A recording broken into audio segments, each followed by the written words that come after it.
Bismillahirrahmanirrahim. Assalamualaikum warahmatullahi wabarakatuh. Alhamdulillahirabbil alamin. Wassalatu wassalamu ala asyrafil anbiya'i wal mursalin wa ala alihi wa ashabihi ajma'in. Subhanaka la ilma lana illa ma 'allamtana innaka antal alimul hakim.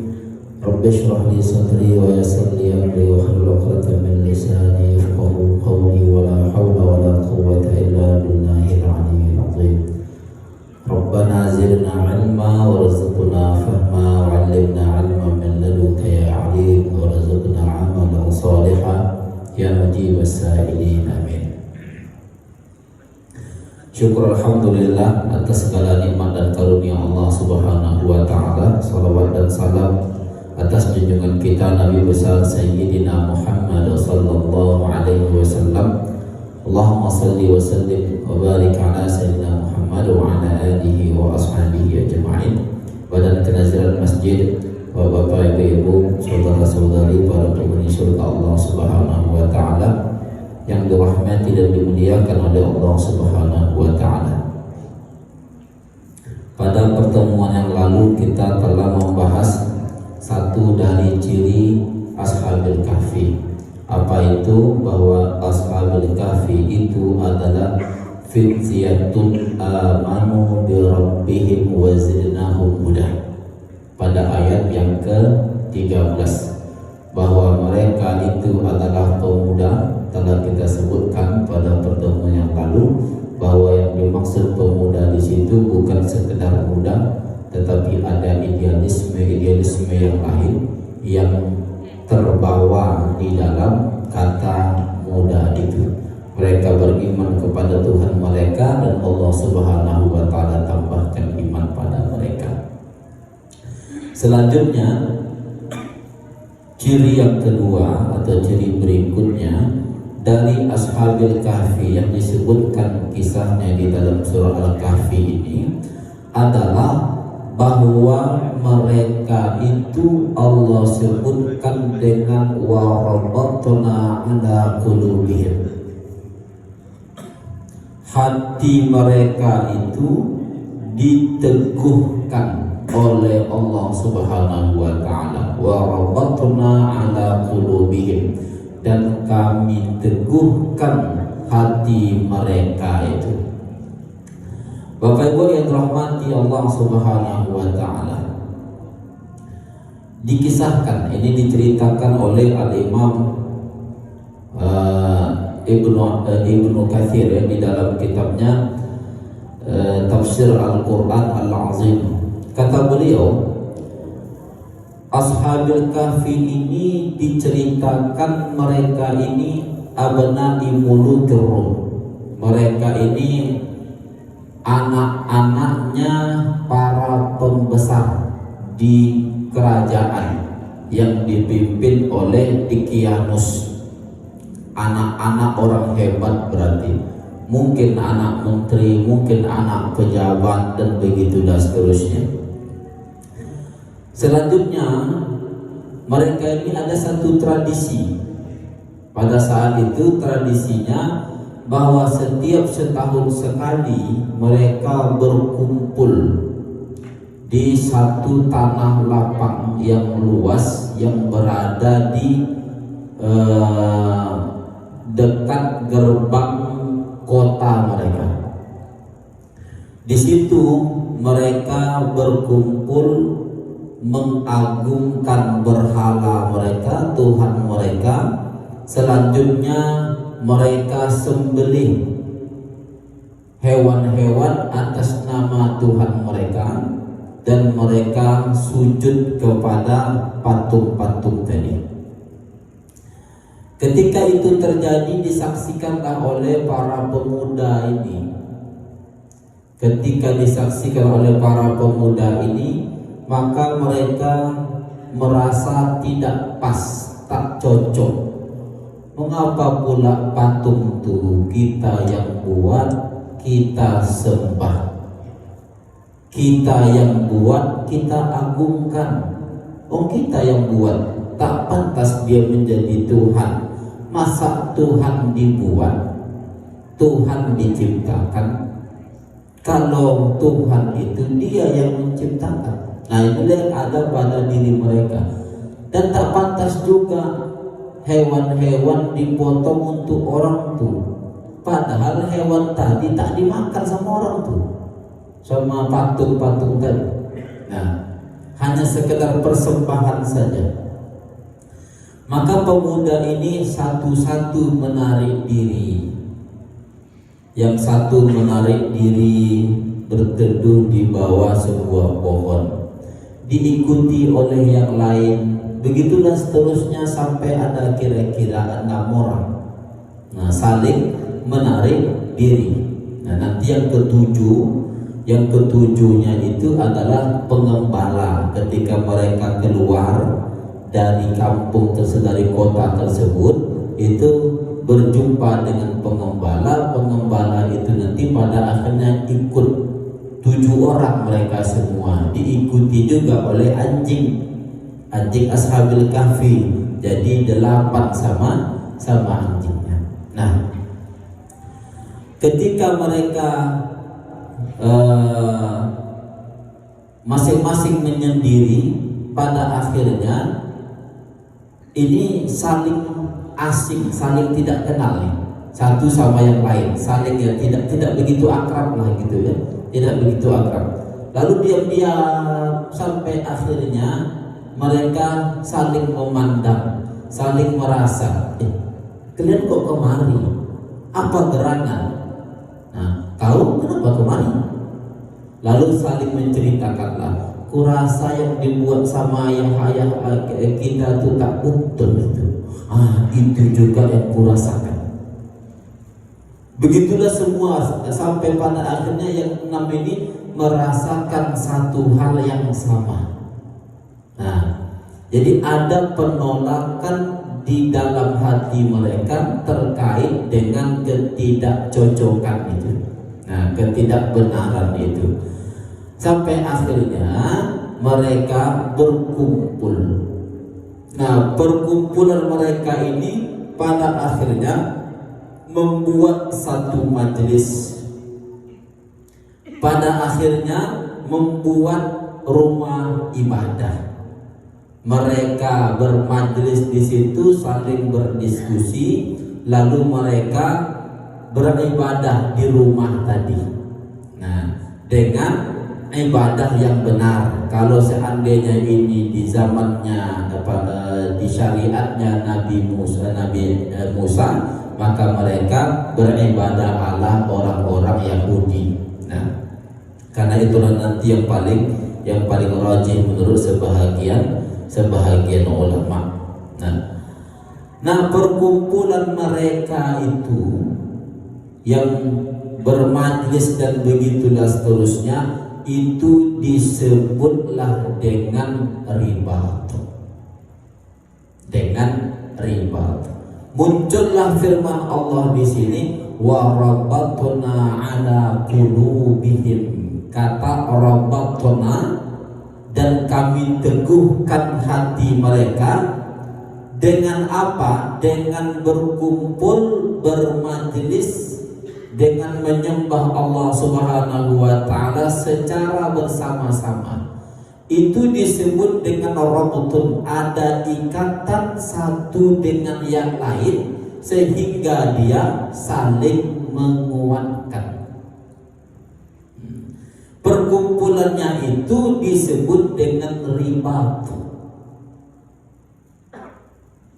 Dulu di kira-kira abad keempat, abad kelima, abad ke-6 Hijriah, itu ada satu lembaga yang disebut dengan lembaga ribat, selain dari lembaga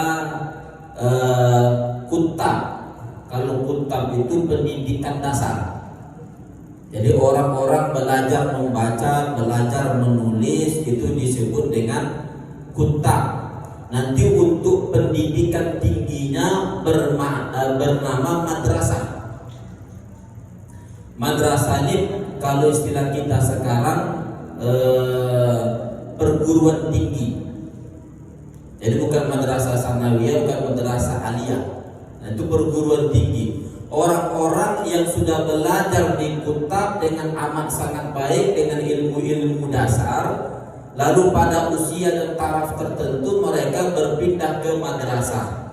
Dulu madrasah itu bisa dia dari masjid membangun madrasah, bisa dari madrasah membangun masjid, tapi kebanyakannya dari masjid membangun lembaga pendidikan, membangun madrasah, sehingga porosnya itu berada di masjid. Tapi ada jenis yang ketiga dari pendidikan itu yang disebut dengan ribat. Nah, ribat ini nanti dia fokus pada hati. Memang pendidikan, lembaga pendidikan juga untuk orang-orang khusus, tetapi dia fokus kepada hati. Ya, kalau kita ya seperti majelis majelis untuk membersihkan hati, bisa dengan dzikir, bisa dengan pembahasan ilmu hati atau ilmu tasawuf dan lain sebagainya. Pokoknya dia fokus pada hati.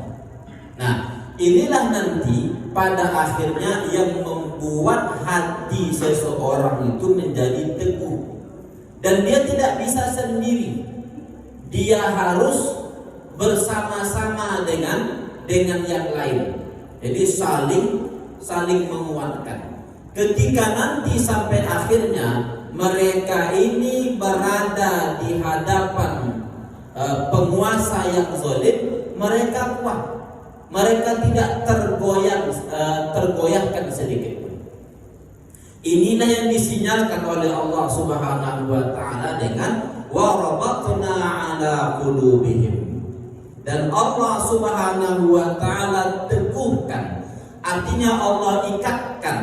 Rabato itu bisa juga bermakna mengikatkan satu dengan yang lain. Dan ini nanti di dalam surah Al-Anfal ayat 8 Allah Subhanahu wa taala menyebutkan terkait dengan khail, terkait dengan kuda yang diikatkan. Wa a'iddu lahum mastata'tum min quwwatin wa min ribatil khail, tambatan kuda. Nah, persiapkanlah apa yang mampu kamu untuk persiapan dari kekuatan, diantaranya adalah tambatan-tambatan kuda. Disebut dengan ribatul khail. Di sini wa rabatna ala qulubihim, ditambatkan hati mereka dengan yang lain. Dengan cara apa? Dengan cara bermajelis. Diteguhkanlah hatinya dengan pengajaran-pengajaran, dengan satu dengan yang lain, sehingga nanti kalau seandainya mereka berhadapan pada penguasa zalim, mereka imannya kuat, tidak tergoyahkan sedikit pun. Nah, lalu Allah Subhanahu wa taala menyebutkan setelah dikuatkan hati mereka, ketika mereka berdiri di hadapan Qiyamah, di hadapan orang yang berkuasa yang zalim, ditanya terkait dengan keimanan mereka, karena nanti pada akhirnya mereka diketahui posisinya, kondisinya seperti apa. Ternyata ada penganut ajaran selain dari ajaran sang raja. Raja menginginkan hanya ada satu aliran, hanya ada satu agama. Nah, pada akhirnya ini orang ditangkap, dihadapkan pada raja. Ketika dihadapkan pada raja yang 6 orang ini, raja bertanya, apa yang kalian lakukan itu? Kabarnya kalian menyembah Tuhan selain Tuhan yang kami sembah.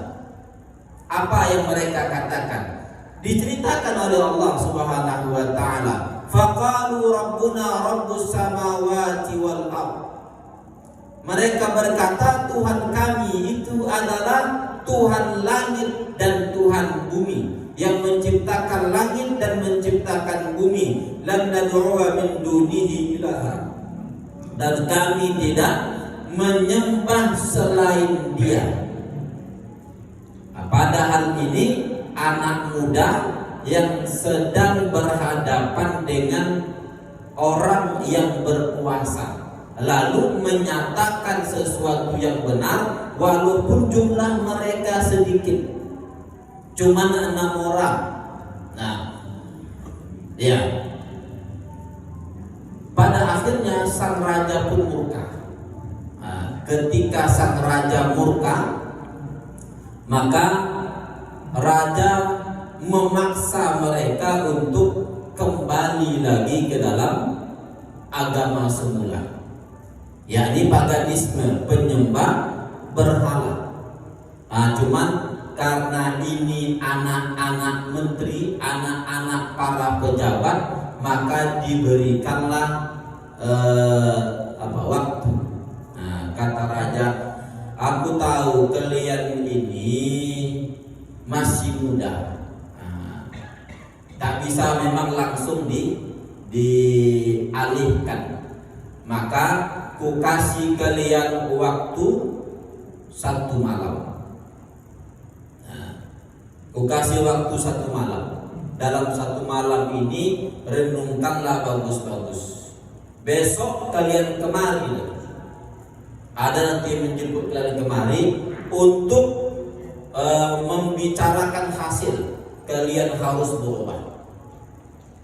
Kalian harus meninggalkan Tuhan kalian itu dan kalian harus menyembah Tuhan yang kami sembah, kata si raja. Nah, ketika mereka disuruh pulang, mereka pun pulang dengan merencanakan untuk lari dari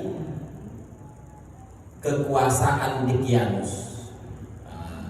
Jadi pada akhirnya mereka bermusyawarah, sebentar, jam sekian kita jumpa. Jam sekian kita jumpa untuk lari atau untuk membebaskan diri. Karena kalau seandainya mereka tetap berada pada agama mereka, mereka akan mati. Mereka akan disiksa. Maka kesempatannya cuma satu malam, itulah.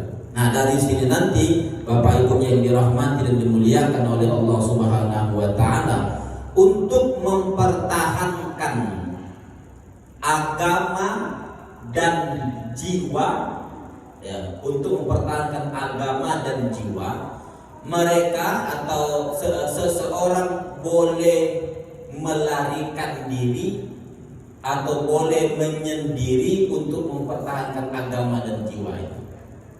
Nah, tidaklah mereka disebut dengan pengecut, tidak menghadapi realita, tidak. Karena kalau dihadapi, maka yang akan terjadi kalau mereka tidak menganut agama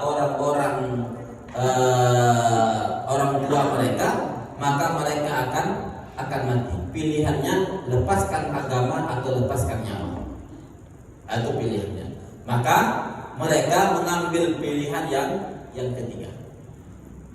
Mereka pun keluar. Walaupun dulu pernah ada sahabat Sayyidina Muhammad sallallahu alaihi wasallam yang dipaksa untuk kafir, lalu dia ucapkan ucapan kafir. Itu Ammar bin Yasir.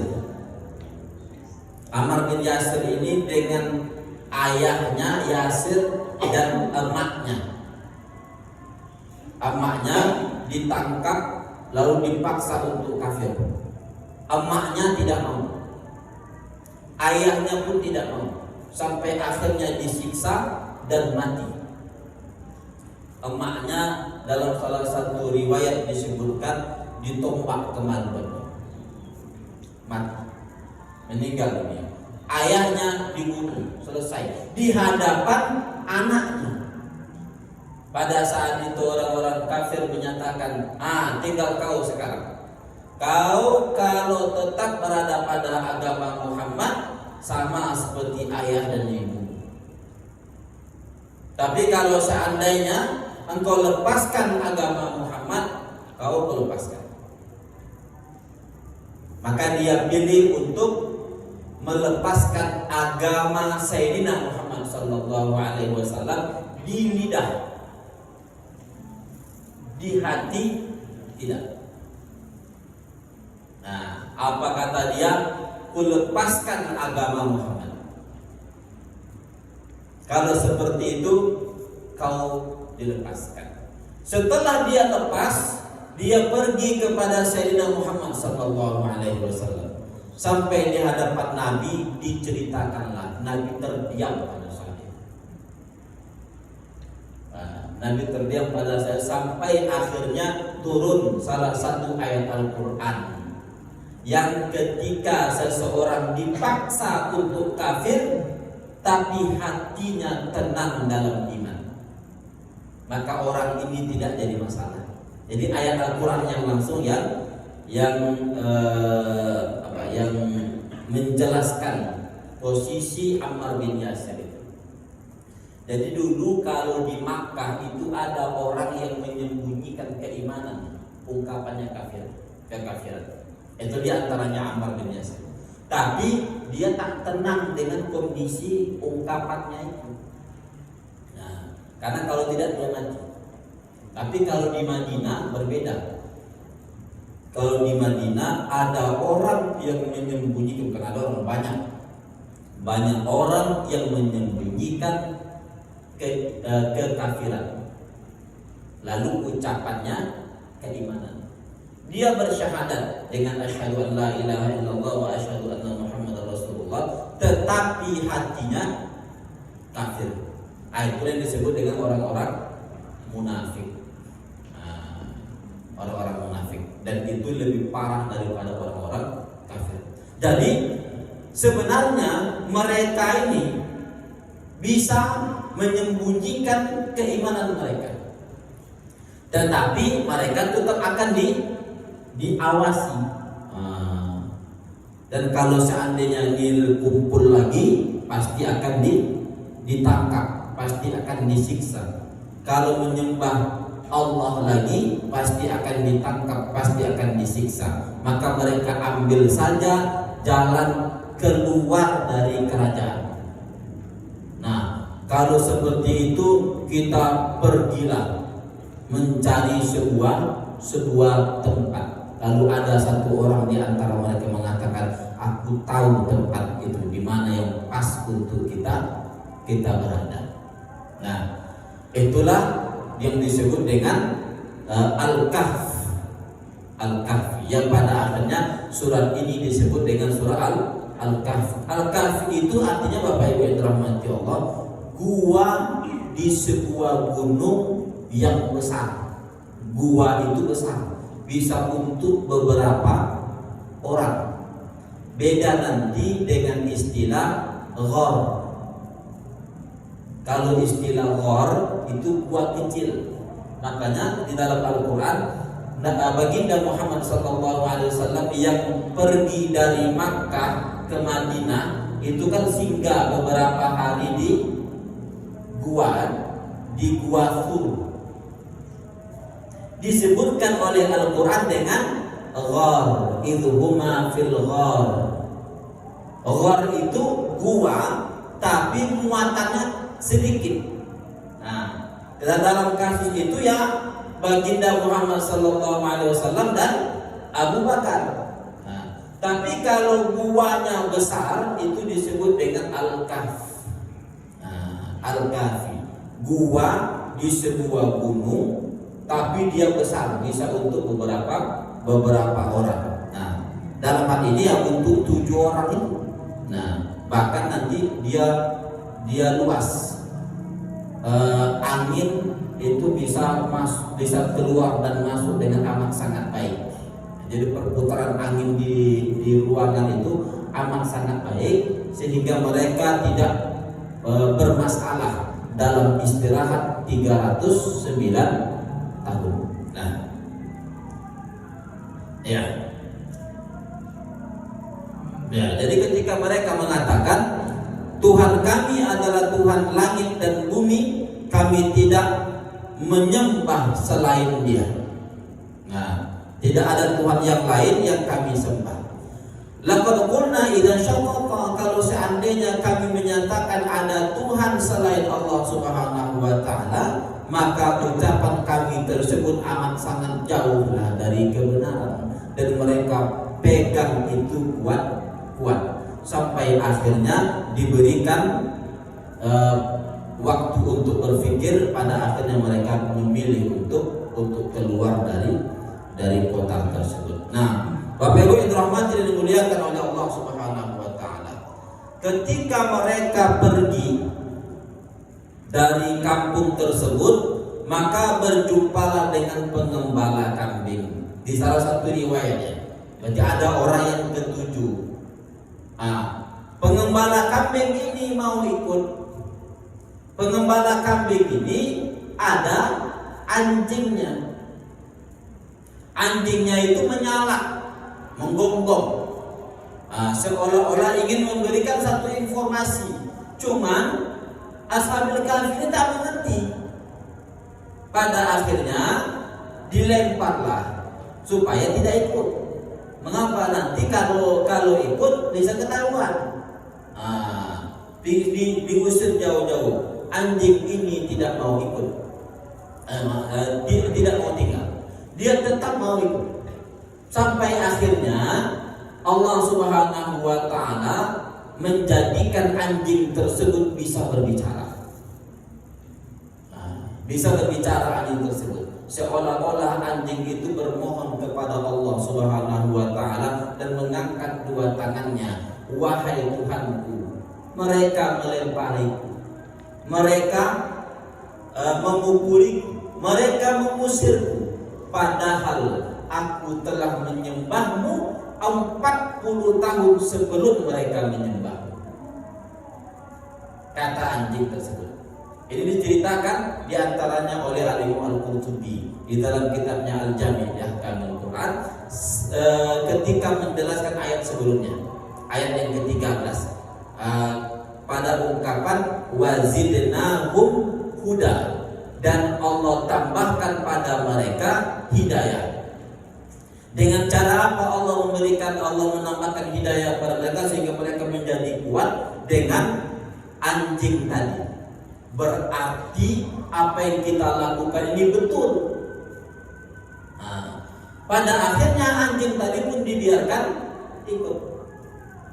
Ketika anjing tadi dibiarkan ikut, mereka pun mencari tempat yang dicari dan mereka beristirahatlah di tempat tersebut.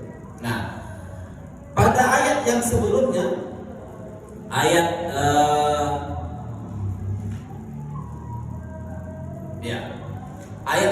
10 itu disebutkan bahwa mereka ketika berada di gua, sampai di gua tersebut mereka langsung berdoa. Pada ayat yang ke-10 Allah menyatakan id awal fityatu ilal kahfi, ketika mereka berada di dalam gua, faqalu, lalu mereka berdoa, Rabbana atina min ladunka rahmah wa hayyi lana min amrina rasyada. Ini doa Ashabul Kahfi. Rabbana atina min ladunka rahmah wa hayyi lana min amrina rasyada.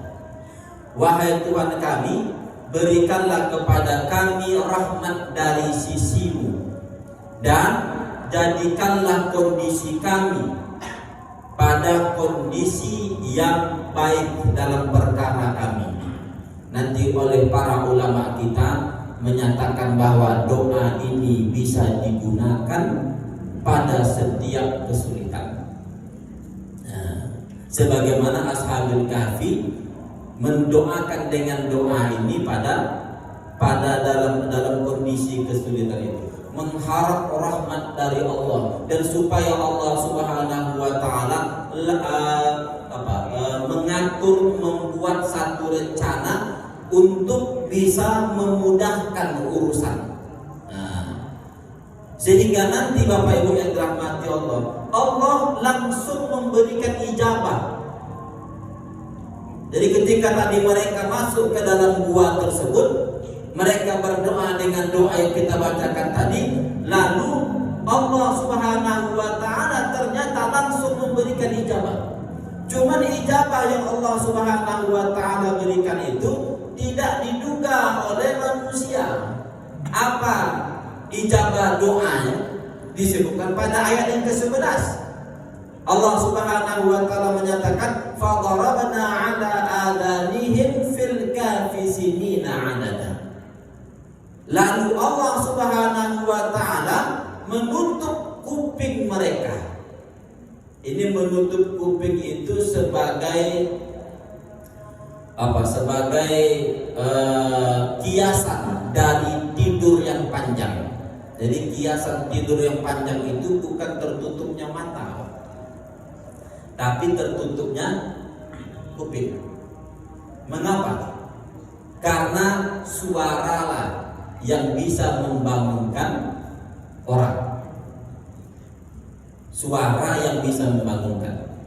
Kita kalau membangunkan orang itu kan dengan ngomong kan, bangun gitu kan. Nah, masuk suara ke kuping terbangun. Ini kupingnya sudah ditutup. Nanti dalam hadis Nabi itu ada juga ungkapan menutup kuping dengan cara setan kencing di kupingnya. Itu menunjukkan bahwa dia tidak bangun karena kupingnya sudah tertutup dengan kencing setan. Bagi orang yang tidak bangun sampai subuh, tidur aja dikerjain.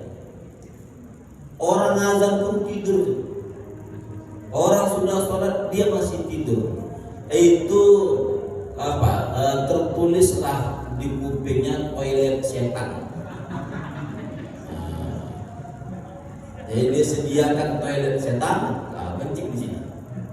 Kencinglah setan itu tak bangun-bangun dia. Nah, jadi menutup kuping. Cuma mengapa diserahkan dengan kencing setan? Karena buruknya. Tapi ini baik, ini kondisinya baik. Nah, artinya Allah tutup kuping mereka. Ternyata dengan tidur yang panjang itulah bentuk ijabah dari doa yang mereka lantunkan. Rabbana atina min ladunka rahmah, wahai Tuhan kami berikan rahmat kepada kami darimu, dari sisimu, wahai lana min amrina rasyada, dan berikan petunjuk, mudahkan kami dalam urusan ini. Rupanya cara mengijabah doa tersebut Allah jadikan mereka tidur habis masalah. Betapa banyak kan orang minta diselesaikan masalahnya. Maka Allah jadikan dia tidur tenang habis itu. Ada nggak masalah lagi pas tidur? Mana ada? Datang lagi. Itulah rahmat dari Allah Subhanahu wa taala. Betapa banyak kan orang tak bisa tidur kan? Banyak betul masalahnya ini. Tak bisa tidur. Berbeda dengan umat Islam, Pak. Kalau umat Islam gampang tidurnya. Ya. Dengan masuk ke majelis, assalamualaikum Ustaz, ya tidur. Kalau ada orang kayak gitu biarkan aja. Ya, biarkan aja. Karena dia sedang mendapatkan rahmat Allah Subhanahu wa taala. Ya. Rupanya suara Ustaz itu betul rasanya kan? Sampai akhirnya dia tertidur. Nah, ya. Kembali.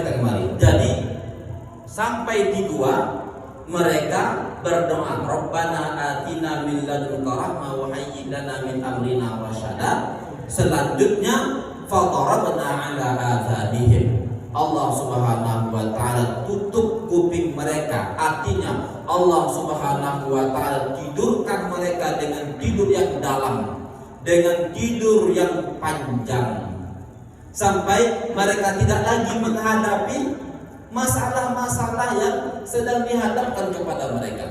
Rasa takut hilang, rasa gelisah hilang. Dan ketika rasa takut, rasa gelisah hilang, berarti muncul ketenangan. Nah, sampai pada kondisi hilanglah yang menjadi sumber masalah. Siapa menjadi sumber masalah? Sang raja Dicyanus.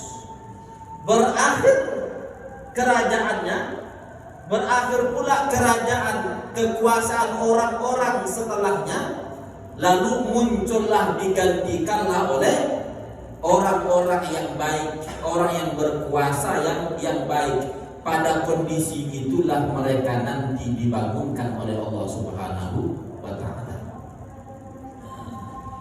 Ternyata tidur itu bagus. Kalau ditidurkan oleh Allah ya. Tapi jangan bagus tidur itu, minum obat dia baru bisa tidur. Itu lain cerita ya. Selanjutnya Bapak Ibu yang dirahmati Allah, pada ayat ke-11 Allah mengatakan mereka itu ditidurkan oleh Allah sinina adada, pada tahun yang berbilang-bilang. Itu nanti akan dijelaskan pada ayat-ayat setelahnya. Tahun yang dimaksud adalah 300 tahun ditambah dengan wasdadu tis'ah, ditambah 9, 309 tahun. Nanti insya Allah kita jelaskan ketika masuk pada ayat tersebut.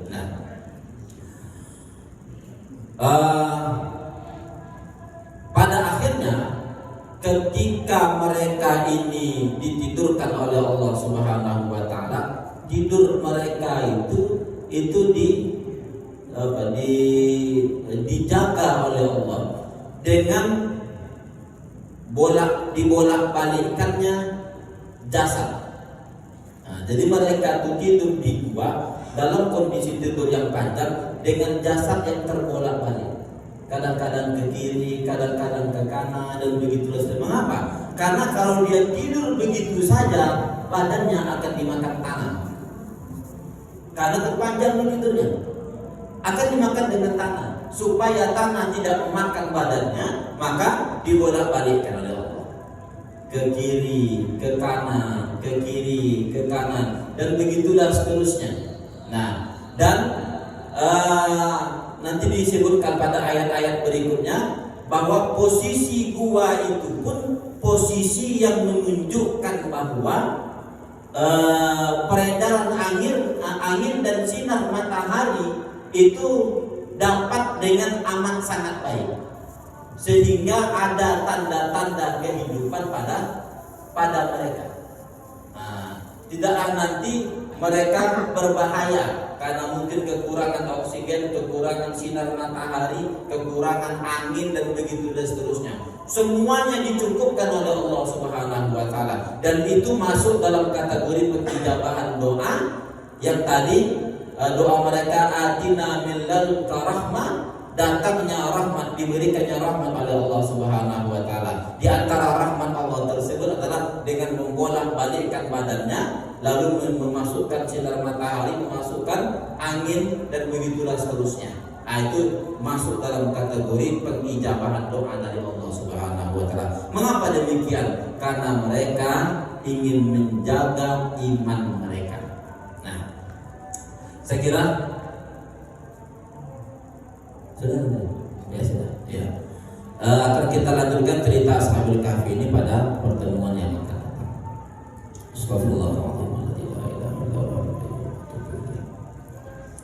Alhamdulillahirabbil alamin, wassalatu wassalamu ala asyrofil anbiya'i wal mursalin wa ala alihi wa sahbihi ajma'in.